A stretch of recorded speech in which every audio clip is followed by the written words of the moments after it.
Good morning again. Hello, Jack Oak Church, Jack Oak family. Again, we come to you by video. I know probably like myself, you probably groaned maybe a little when we heard the governor's order that we had to continue to shelter in place, continue to stay home. So that meant, of course, that we are not able to meet together as the body of Christ, but we know that we are still the body of Christ, and we know that we are still proclaiming God's word, even though it is still through video. But we do pray this week that as you watch this video and as you listen to God's word, that of course that you are ministered to and God speaks to you. And of course, again, we're going to start out in a word of prayer. But I will let you know we are going to be again in 1 John, continuing talking about some of the things that John wrote to the early church that are still true for us today. So let's look to the Lord this morning in a word of prayer. Most gracious Heavenly Father, again, we come before you.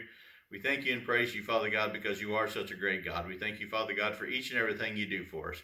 We do pray, Father God, that there is, of course, a quick end to this pandemic, but we know, Father God, as we will find and study in your passage this morning, Father God, that we pray your will is done, Father God, in each and every aspect of our lives. So we know, Father God, that whenever you want to end it, we know that you'll end it, but we just pray, Father God, that we're always found faithful in serving you, Lord, in whatever ways that we can during this. And Father God, we continue to minister and continue to be the hands and the feet, Father God, that you have called us to be.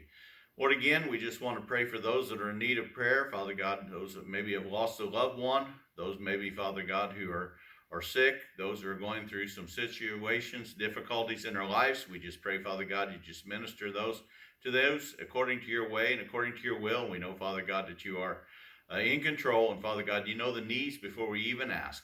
We do pray, Father God, again, as we look at your word, we just pray, Father God, that you would just speak to the hearts and the minds, Father God, of each and every one that hears your word. Father God, each and every one that sees this video and excuse me, each and every one, Father God, who hears your word and gets the word from you. Again, I pray, Father God, it's not my words, but your words that are heard. And Father God, I pray that you continue to speak to each and every one of our hearts and minds, Father God, through this word this week. We ask all this again in Christ's most holy and precious name. Amen. We are continuing our study of 1 John. Last week we talked about, of course, the love of God, the right kind of love, the love that we have, of course, is only through God. And as we mentioned last week, John wrote this to the early church to encourage the early church, and it's still words that are still important to us today. John was probably the last living. Most Bible scholars believe that he was the last of all the disciples and the apostles that had been personally with Jesus in his earthly ministry, and who had been a part of that. And of course, John was writing to the early church and giving them encouragement. But as we said, even today, some 2,000 years later, these are still words that are very important to us. And we know that in this book, in the book of 1 John, as John was writing, of course, he was writing to shape the faith of the early church. And as we continue to read his word and study the word that in 1 John, of course, we know that it shapes our faith and points to the aspects of Jesus. And John in this book, of course, talks about that Jesus is love, that Jesus is light, Jesus is hope, and that Jesus is life. And that's what we want to talk about this morning. Today we're looking at our life in Jesus. We're looking at the life that we have and the power that we have. We're talking this morning about our prayer of confidence. And that's a question that we have. The question that came to my mind as the Lord laid this passage of scripture on my heart. Do we pray with confidence? And as I said a while ago, we want an end to this pandemic. We're looking forward to the time whenever we can end this pandemic. But as I shared last week, God knows when it should end. God knows his timing. And as long as God is ministering and lives are still being reached through this, then we'll continue to live our lives and go through our lives and do the things that we have to so that God is glorified in our lives. And we can pray with confidence, and we know that we have the confidence to pray. And that's what we want to look at this morning. In 1 John chapter 5, I'm going to begin reading in verse 11. It says, "And this is a testimony that God has given us, eternal life, and this life is in his Son. He who has the Son has life, and he who does not have the Son of God does not have life. These things I have written to you, who believeth in the name of the Son of God, that you may know that you have eternal life, and that you may continue to believe in the name of the Son of God. Now this is the confidence that we have in him, that if we ask anything according to his will, he hears us. And if we know that he hears us, whatever we ask, we know that we have the petitions that we have asked of him. If anyone sees his brother sinning a sin which does not lead to death, he will ask, and he will give him life for those who commit sin, not leading to death. There is sin leading to death. I do not say that, but he should pray about that. All unrighteousness is sin, and there is no sin not leading to death. There is sin not leading to death. We know that whoever is born of God does not sin, but he who has been born of God keeps himself, and the wicked one does not touch him. We know that we are of God, and the whole world lies under the sway of the wicked one. And we know that the Son of God has come and has given us an understanding, that we may know him who is true, and we are in him who is true. Is his Son, Jesus Christ. This is the true God and eternal life. Little children, keep yourselves from idols. Amen. As we said, John was writing this to the early church, and John is writing and giving them, of course, an encouragement. And that's what we want to talk about this morning, is an encouragement and the confidence that we can have in Christ. The confidence that we can have because we have a new life. We can have that confidence because we have eternal life. Because we have a relationship with Jesus Christ. We have a relationship with God through his Son. We have a relationship because we have surrendered our lives. If we have surrendered our lives, then we have a relationship and we have eternal life. The key to the whole book of 1 John is found in verse 13. It says, "These things I have written to you who believe in the name of the Son of God, that you may know that you have eternal life, and that you may continue to believe in the name of the Son of God." We can know that we have eternal life. We can have that knowledge. We know that we have eternal life because that's what Jesus has promised us. We know that we have eternal life because that was the promise that we have. If we surrender our lives, if we come to God through Christ Jesus, we know that we have eternal life. And we've talked about that in the past. We know that God is waiting for us. God is waiting for the time. Excuse me. God is waiting for the time when we are going to be reunited as the body of Christ. And that's what we've been talking about over the past few weeks. When we talked about, of course, a few weeks ago when Christ went back up to heaven and we had the Holy Spirit's power. We know that we have eternal life through Christ Jesus, as we celebrated a few weeks ago with Easter. Because he was victorious, we have eternal life if we've accepted him. We know that we have eternal life, and we can have that confidence because we have eternal life. Because we have a life in Jesus, we can have confidence. We can have a life here as well as eternal life. We have a life here through Jesus as we live our lives here on this earth. We are living our lives through Jesus. But most importantly, we know that we have eternal life, that this world is not our home.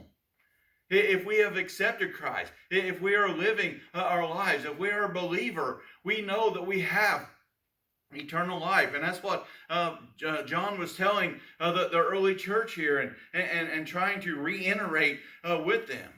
And I know, hopefully, I hopefully feel that most of you people that watch this video understand that eternal life. But if there are those who don't, I pray that you come to know Christ as your personal Savior so that you can have that eternal life. So that you can have that life here as well as eternal life. And that's what John was telling the early church. This is a testimony that God has given us eternal life. And that life is in his Son. We have a testimony. As we said, John was probably the last disciple that had been with Jesus during his earthly ministry. At this point, most scholars believe that all of the other disciples had already been martyred for their faith. They had already been killed for their faith. They had already died, and John was left. And there was a great responsibility maybe that John felt on his shoulders to be continuing to carry on and continuing to proclaim the good news of Christ. And we, of course, still have that responsibility. We still have that responsibility to be sharing the good news. But we can be confident in that.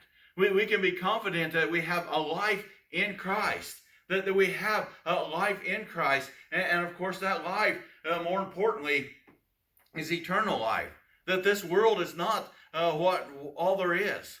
That while we're living here on this earth and everything that's going on, especially now, that this is not it.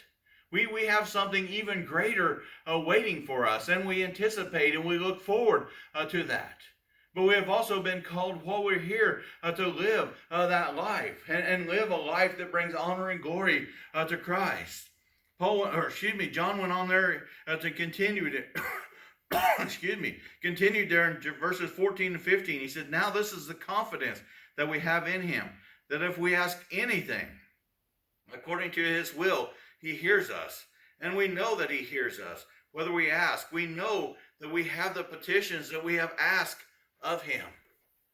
We can have confidence and know that whatever we ask, that he hears us. And we ask, of course, according to his will. That's the key here. That's the important thing, is that we ask according to the will of God. It's not our will. As I said earlier, we would love to have this pandemic end. We would love to be able to come back together as a body, come back together as a church and be together once again. And we pray daily that God would continue, would end this. That God would again heal our nation and heal our land. We pray that daily, and hopefully each and every one of us are praying that. Each and every one of us as believers are praying that. But we also know that God is using this.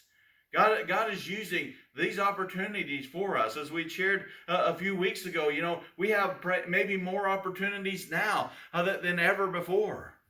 We have more opportunities now to share God's word. Not that it's anything that I have done, and I don't want to take credit for it, because God is working. But I have been maybe shocked, maybe I should say amazed at the number of people that I've heard that said, you know what? Somebody shared your video and I watched it.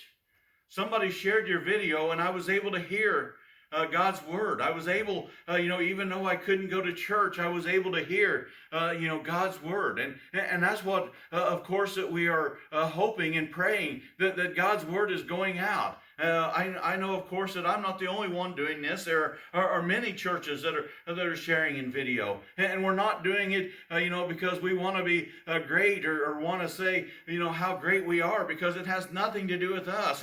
It has to do with proclaiming the good news of Christ and proclaiming that God is still on his throne, that God is still in control, no matter what the situation in the world is. We can have that confidence. And John was telling the early church here, we have confidence and we know that whatever we ask, he hears us.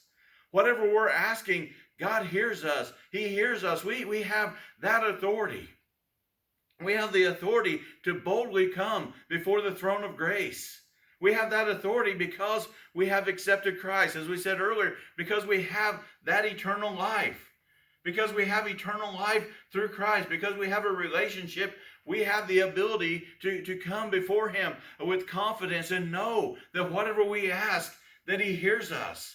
that we are, of course, are praying according to His will, because we want it to be God's will. We don't want it to be our will, or we would have ended this a long time ago. We would have done a lot of different things in our life if it was our will. If it was our will, we would pray that there was never any sickness in the world. We would pray that there was never any heartaches or hardships that we go through in our lives. We would pray that our life was perfect and we didn't have to worry about anything.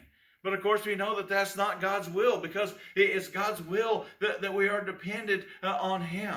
That we are not self-made. We are not, able to sustain ourselves. It's only through the power of Christ. So that's His will. And that's the key to being able to pray with confidence.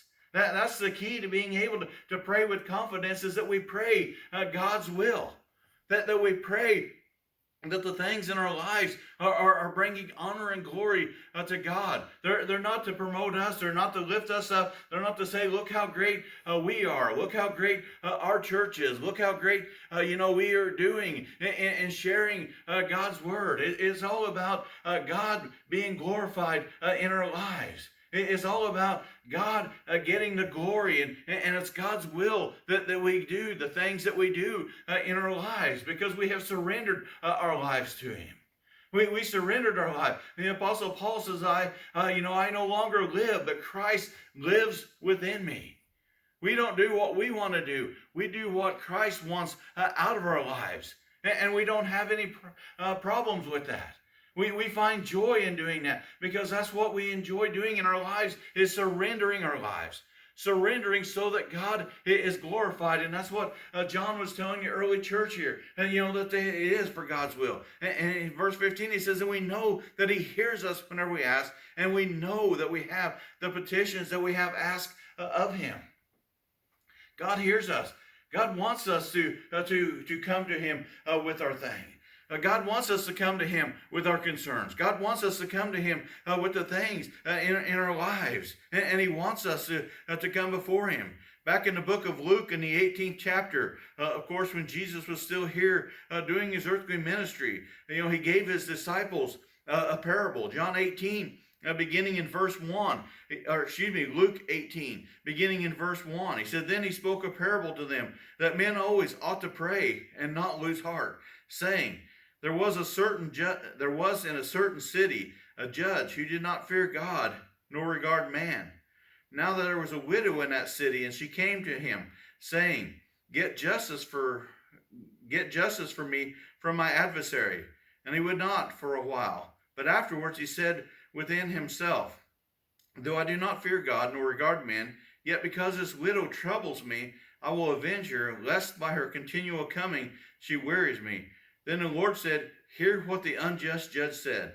And shall God not avenge His own elect who cry out day and night to Him, though He bears long with them? I tell you that He will avenge them speedily. Nevertheless, when the Son of Man comes, will He really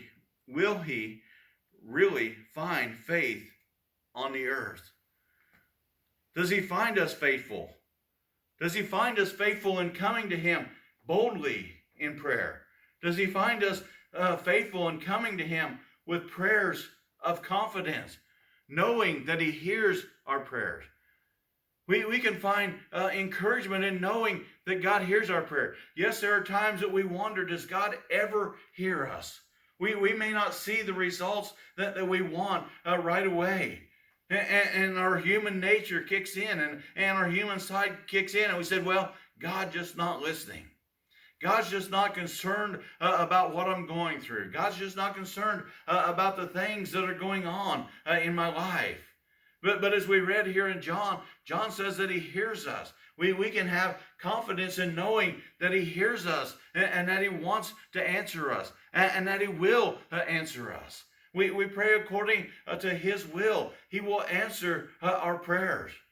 He will answer our prayers, and we'll get an answer. It may not be the answer that we want, because as we said earlier, we would have all been praying, not to have any sickness. We would have all been praying not to have any hardship. Of course, that's not according to God's will. But we pray that we have a quick end to this pandemic. But we know it'll end whenever God is ready for it to end. Whenever God wants to heal this land. Whenever God is ready to heal this land, that's when we'll get an end to it, and not before. If we had our way, of course, it would have already been over. We would have already been back and able to meet together and being able to go about our normal routines. But you know probably just as well as I do that the normal that we go back to will not be the normal that we're accustomed to. It won't be the same way that it was before. There's going to be a lot of things that have changed because of this. And there are going to be a lot of ways that we handle different situations in our lives. Hopefully one of the things that we're going to look forward to again is when we can come together as a body. Maybe we'll look forward to coming to church. I'm not saying that we don't normally. Maybe there have been Sundays that we have said, well, you know, I don't really feel like going. I really don't want to go, but I guess I'll go out of obligation. I believe that we're going to want to come back together. We're going to want to be able to come together and worship together.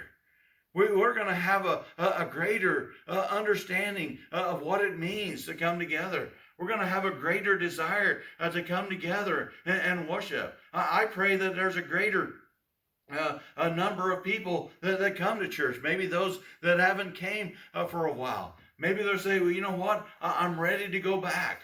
You know, because of this situation, I'm ready to go back, and I want to be able to go back, and we welcome you here. We welcome anyone who wants to come. As soon as these doors open, I pray we fill the church. I pray that we have that many people that want to come back and want to be able to come together and worship in God's house. I look forward to that time. But we know that while we're here, we continue to go through this, and we know that we pray with confidence, that we have the faith and the confidence in knowing that God is in control, because we have eternal life, because we have a life here with him, and we have eternal life. Then we have the ability to come to him with prayers of confidence. John went on and talked about the sin in our life. And of course, we know that we don't want to hear about sin. In verses 16 and 17, he said, if anyone sees his brother sinning a sin which does not lead to death, he will ask, and he will give him life for those who commit sin, not leading to death. There is sin leading to death. I do not say that. He should pray about that. All unrighteousness is sin, and there is sin not leading to death. What John is encouraging the early church, and what John is continuing to encourage us, is that we pray for one another. That we continue to pray for one another. That we continue to pray for strength for one another. That we continue to encourage one another and lift one another up. Hopefully, even greater during this time maybe, but hopefully that we have been praying for one another. That we do continue to pray for one another and lift one another up. Because we know that we do have areas in our life. We do have weaknesses. We do have things in our lives that Satan tries to tempt us with. Actually, the very next verse, we look at that and it seems something that is tough. In verse 18, it says, we know that whoever is born of God does not sin. But he who has been born of God keeps himself, and the wicked one does not touch him. You say, well, Pastor, what are you talking about? That's God's word. But I know that I sin. And we know that we sin maybe sometimes daily in our lives. But God's word says that he who is God's people don't sin. We know that whoever is born of God does not sin. But we don't. We are what John was telling the early church, and what this means is that we no longer have the desire to sin, but yet we still do. We no longer have that desire in our lives. Satan no longer has control of us in our lives. Satan no longer has control, but we pray for one another and we encourage one another because we know we have shortcomings. I don't know all your shortcomings. You don't know all of my shortcomings. Probably if you knew all my shortcomings, you would say that's not somebody who should be preaching in a pulpit and should be sharing God's word. But we all know that we have shortcomings. I know how unworthy I am in my life, but I know that God has called me, and I want to live up to the calling that God has given me. I know that I'm not worthy to handle the Word of God, but it's what God has called us to do. Each and every one of us have that calling. Each and every one of us have the calling to be ambassadors and disciples for Christ. And are we worthy of that? There was only one that was worthy on his own. We are worthy only through the power of Christ living and working in our lives. No, I'm not worthy of my own. I'm not worthy to be able to share God's word. No more than you are worthy to say that you can share God's word. Because it's only through the power of Christ living. It's only about that eternal life that we just spoke about a few minutes ago. The eternal life that we know that we have. That's why we can pray for one another. That we can encourage one another. That we can lift one another up. That you know that we do have shortcomings. We do have things in our lives. We do have weaknesses. We know that we have areas in our life that Satan still knows how to get a hold of us. Yes, the scripture tells us that he no longer has power over us, which he doesn't. Satan no longer has power over us, but sometimes we allow him to have that power. Sometimes we allow Satan to have that power over us.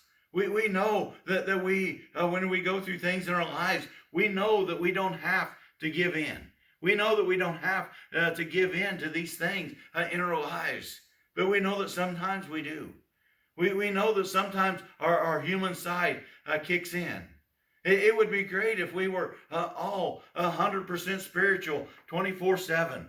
Every minute of every day of every week of every month of every year, if we were just super spiritual and we never, did anything wrong, how great that would be in our lives.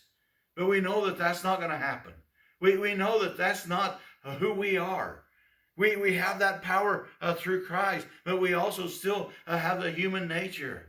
The Apostle Paul talked about that. He said, the things I want to do, I don't do. And the things I do, I don't want to do. It's a struggle. The scripture says we wrestle not against flesh and blood, but against powers and principalities. And we know that it is a struggle in our life. We are human. We are human in our lives. The struggle has been there from the time that Adam and Eve sinned in the garden. It's been there. And we know that God knows it's been there. We know the history. If you've been in church and you've studied, the history, whether you've heard messages or Sunday school, the history. Of course, Adam and Eve sinned in the garden, and God, of course, had to bring them out of the garden. And we've talked about that and referred to that several times over the past few weeks. But we know that sin also was still in the world and was wicked. It got so wicked that God even decided to destroy the earth, save Noah and his family, and God started over again. And again, of course, wickedness came upon the earth and things turned back to wickedness again, because that's what Satan does. Satan rules this world with wickedness. We have a choice in our life. It's either to live for Christ or to live for Satan. There's no in between. There's no middle ground. There's no, I'll live part of my life for Christ and part of it for Satan. I'll split my time and I'll err a little bit towards the good. Maybe 3 out of 7 days I'll live the wicked life. And the other 4 I'll be good and I'll live my life according to what God has. There's no splitting it. There's no half and half or however we want to break it up. We're either for him or we're against him. We're either living our lives to bring honor and glory to Christ, or we're under the rule of Satan. That's what John was telling the early church, and it's still the same message today. And we know that we have the confidence.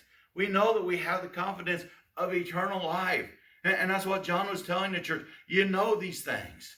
You know what you have. You know that you have eternal life. And you know you can have that confidence. You can have that confidence because of who Christ was. As we said, he was an eyewitness to Christ's life. He was an eyewitness. He understood it firsthand. Of course, we read it in his word. We read God's word, and we read what John wrote down. But we know that. We know that we can find encouragement through this. We see as John finishes his book that he tells us the things that we know. And of course, in verse 18, we said, and we know that whoever is born of God does not sin, but who has been born of God keeps himself, and the wicked one does not touch him. You know, Satan has no power over us. Satan has no power through the power of Christ living and working. Yes, he tempts us. Yes, he tries to attack us, but he has no power. He no longer has power over us. From the time we gave and surrendered our lives to Christ, we no longer are under Satan's rule. Satan no longer has power over God's children. He no longer has power over the church. He no longer has power over the things that he would like to do.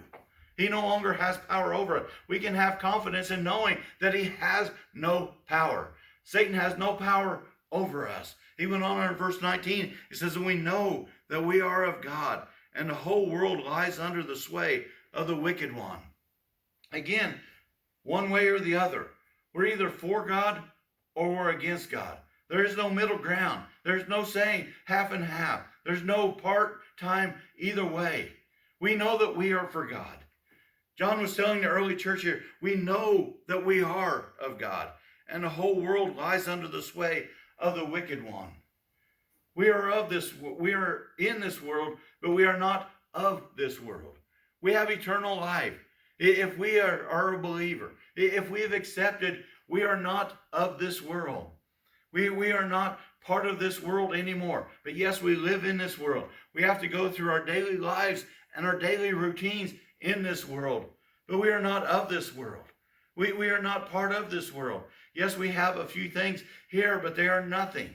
The things that we have here in this life that God allows us to have is nothing compared to eternity, compared to the eternal life that we have. Yes, we have some good things maybe in this life, and we think, we have a pretty good life. But it's nothing compared to what God has for us, because this world is under the sway of the wicked one. Satan, of course, is still trying to attack the church. He is still trying to tear it down. He would have loved nothing more than during this time if churches wouldn't have continued to share God's word. He would have loved it greatly, if God's people would have said all of a sudden, you know what, we can't meet together, so there's nothing we can do. We know that that's not true. But Satan would have loved that.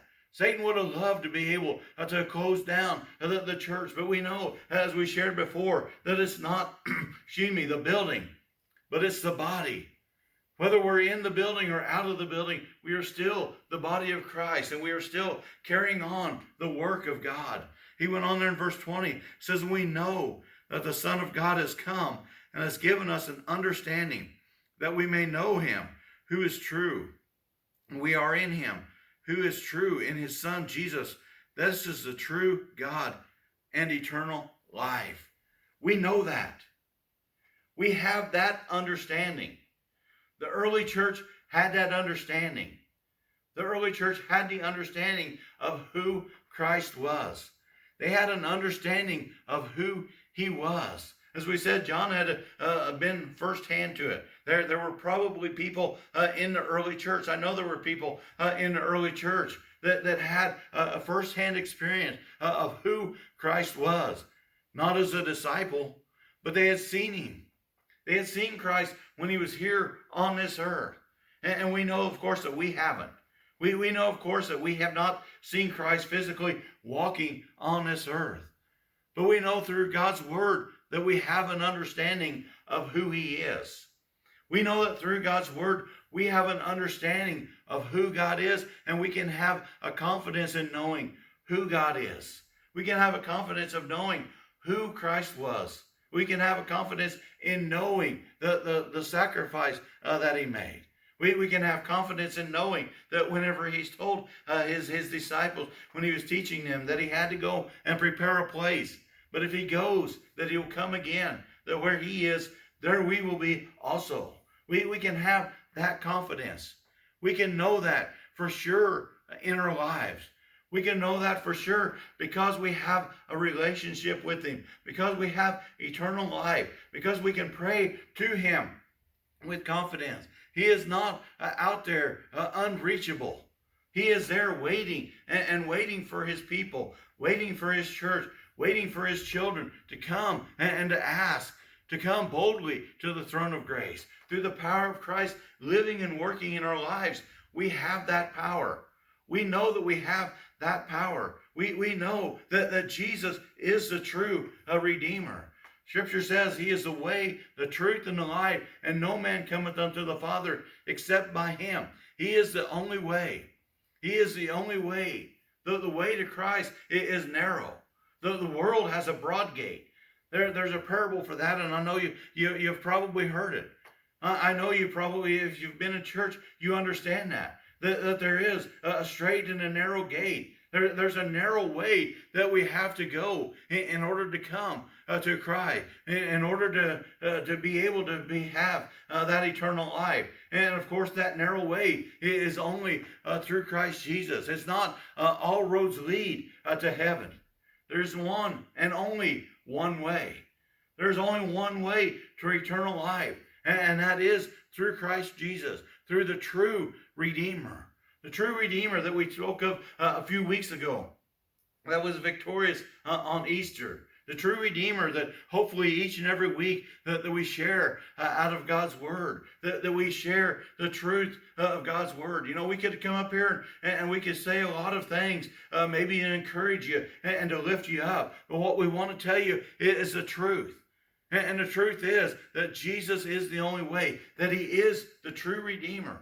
That there is not several ways that you can go. And whenever we get there, they just all merge back together. There is only one way. That's what John was telling the early church. There's only one way. There's only one way to eternal life. And that is through Christ Jesus. That is through the one true God, that we may know him who is true. And we are in him who is true.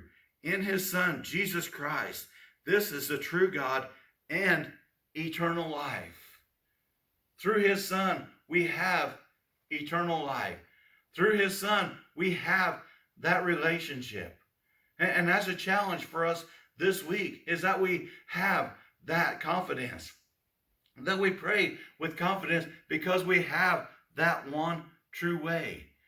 As we said earlier, in a couple weeks ago, I guess, when we talked about the power of the Holy Spirit, we have the power of the Holy Spirit living and working in our lives. He is with us daily. It's not just something that we put on like a coat, but he is with us daily. He is with us in our lives daily. He's guiding us. He's directing us, and he's pointing us down that path. As we go through this life, as we go through the things that we go through, we have the power of the Holy Spirit leading, guiding, and directing as we surrender our life, as we come to him and we pray the prayer of confidence, as we come to him and we ask the things that we desire in our lives according to his will. That's what God has called us to be. Because as we said, Satan will try, but he has no power over us. Satan will try to discourage us. Satan will try to discourage your prayer life. Satan doesn't want you talking to God. Satan doesn't want you to have a relationship with God.